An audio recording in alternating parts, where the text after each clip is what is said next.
Shabbat Shalom, everyone. Shabbat Shalom.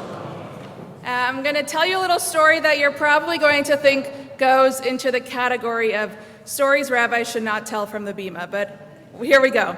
Okay, a few weeks ago, I was at Morning Minyan, and usually I lead Morning Minyan, and so I never really have the time to think so much about my own davening. I'm thinking more about the community, and this morning I didn't have to lead davening, which was a really nice treat. And so I sat in the back and I was like, for these 45 minutes, I'm going to be so focused on my davening. It's going to be amazing. But all I kept coming back to was, this morning started Amazon Prime Day, and I just want to know if my mahjong mat is on sale. It's true. And I did look. And I just kept looking at everyone around. I was like, how are you so focused? And all I can do is focus on what is on sale that I might or might not buy. Getting distracted during davening is so natural. And the reason why the story goes into things rabbis shouldn't say from the Bima is because you think that maybe if you're a rabbi, you figured it all out. But I haven't. So much so that, for some of us, coming to davening is more about the shmooze than the personal meditation or the connection to God. But as I started to think more about this and think about what I was going to say about it, I started to think about some of the really extraordinary things that become ordinary that we say during davening because they just become so familiar. Take, for example, the Shema. This is the core of our Jewish identity. The fact that God is one and that we believe in one God, that we testify every time that we say the Shema 3 times a day, the absolute unity of God. Or when we say the Ve'ahavta, that we commit to loving God with our whole heart and our whole soul and our whole might. Or when we say prayers for healing, we are truly asking God to heal us. There are things that we say that are so extraordinary during prayer, and they become so ordinary. And I think there are many ways to respond to catching yourself, to whether it's checking Amazon Prime Day or the New York Times or your email or whatever it is. And the first is to feel vaguely guilty and move on, which is what I did for a few weeks until I came to write this sermon.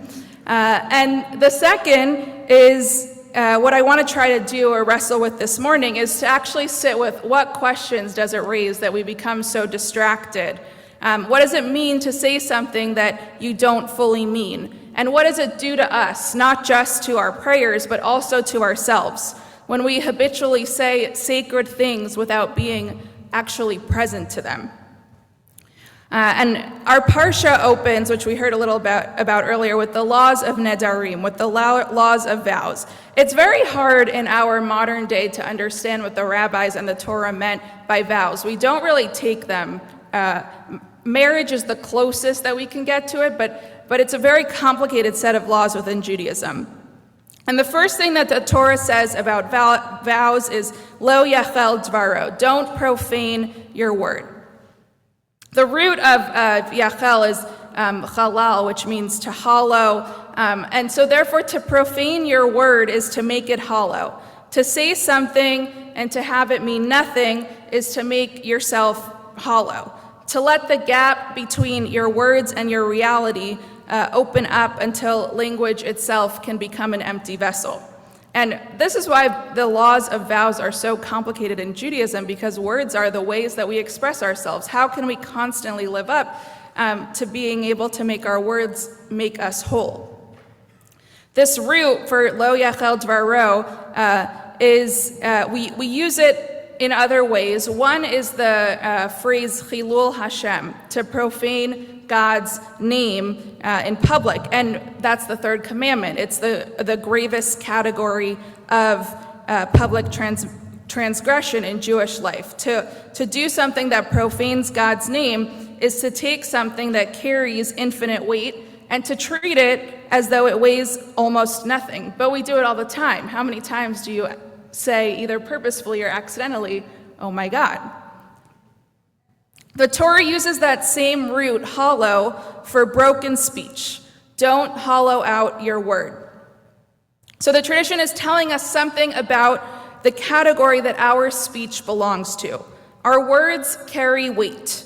When we say something and we don't mean it, we're not merely being careless, we're doing something that possibly, according to the Torah, belongs in the same moral register as profaning God's name. But how can our speech carry that type of weight? And the answer goes back way further than our Parsha this week, than Parshat Matot. When the Torah describes the creation of the first human being, it says, Vayahi ha'adam lanefesh chaya. A person became a living soul. One translation, Targum Onkelos, which translates the Torah into Aramaic, says that the phrase is ruach memaleh, that the spirit that we become is a speaking spirit, which is not a thinking spirit or not a feeling spirit, a speaking spirit. So this translation, Onkelos, is making a claim about what a human being fundamentally is. So of all of the things that fundamentally distinguish us, Onkelos places speech at the very front. The soul that God breathed life into, the first human being expressed itself, was in the expression of it was first and foremost its capacity for language. So at our core, according to this translation, we are creatures whose inner life and outer expression meet in our words. This is something that philosophers have talked about for ages. One, basically starting with Aristotle, but one who I'll quote today, Judith Butler, wrote that our self is something fixed underneath our repeated actions, waiting to be expressed. The self is constituted by those repeated enactments. We become who we are through what we habitually do, through what we practice day after day, until it shapes us from the inside. Our Torah understood this, and Butler also tried articulating in philosophical language.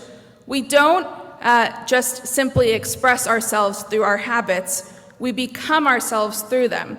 And if our most common habit is to express ourselves through speech, then it is especially true. Because speech, according to Onkelos, is not just one of our habits among the others.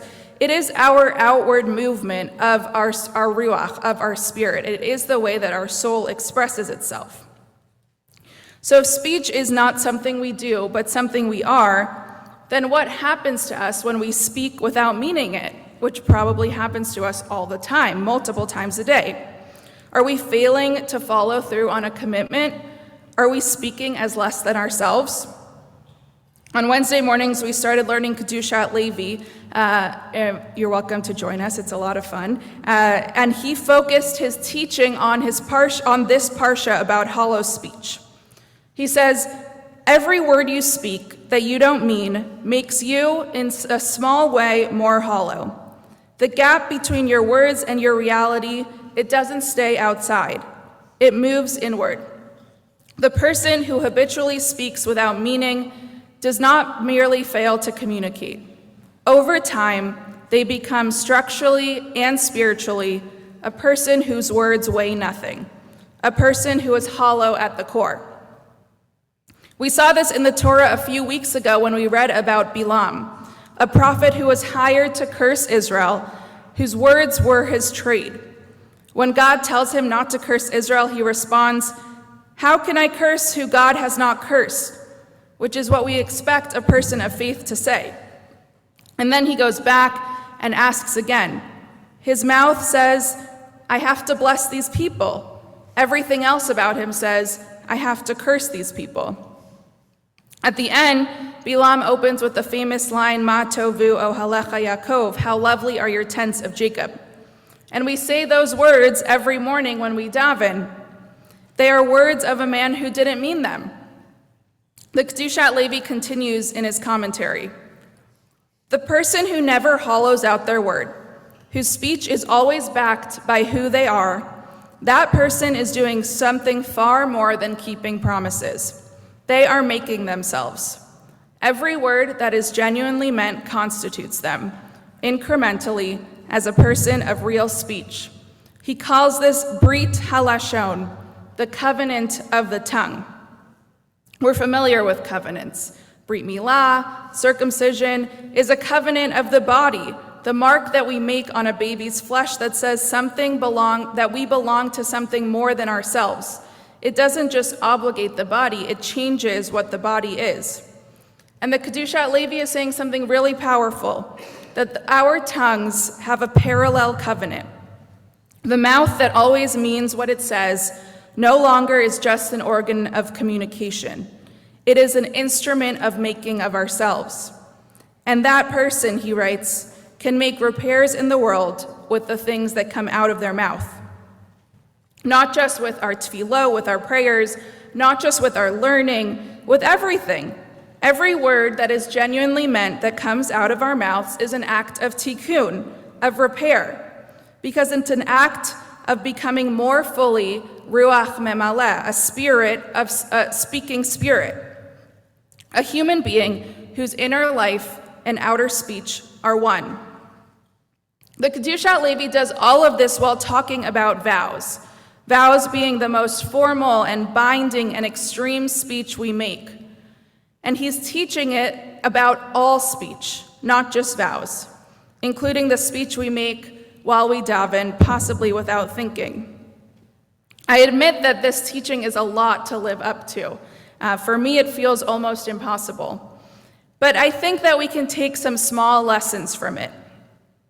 If our self is constituted by repeated enactment, if we become who we are through what we habitually practice, then davening on autopilot is not neutral, it's practice. Anytime we come to daven without trying to connect to ourselves or some greater presence, we're practicing incrementally becoming a person whose words are just sound. We're rehearsing making our davening a little bit more hollow. And I think that we feel this even when we don't name it. There's a reason that a longtime davener, me on Amazon Prime Day a few weeks ago, can sometimes feel further from prayer than a beginner. I say this to conversion students all the time. It's not because I personally or we care less. It's because the habit has done its work, and it's not always in the direction of going deeper. The things we hold closest are the things we are most at risk of no longer truly hearing. But the reverse is equally true. Any time that we practice genuine presence in our lives, in our speech, with our family, and davening is also practice. Every word that we say with full awareness, even if it's just one word, just the word Shema, is an act of self-constitution that works against the dangers of speech, towards becoming a person whose speech is real, towards this Brit Halashon that Kedushat Levi teaches about, toward the speaking spirit, Ruach Memaleh. You don't make the covenant of the tongue all at once. We make it with one word at a time. So my invitation to you this week is to choose one line. Maybe it's a line in davening. Maybe it's the Shema. Maybe it's Modeh Ani when you wake up in the morning. Maybe it's I love you to your kid or to your spouse or to your parent. Make some word that you mean an acknowledgement that you have been returned to yourself in some way and that you are grateful to express that word. And a little tip on how to do it is that we can always return to our breath, the speaking spirit, that we can say each word with our breath. And we can say them louder until you hear each one yourself. We can say our words slowly. We can say our words by pausing until we move on. We can say them long enough to notice that we actually said something. And we can do this every day. One word, one line. The question that this parsha leaves us with is not whether we're going to keep showing up to daven or whether we're going to keep speaking to the people around us. It's whether we can constitute our world word by word, becoming the people that our words are capable of making us. Shabbat Shalom. Shabbat Shalom.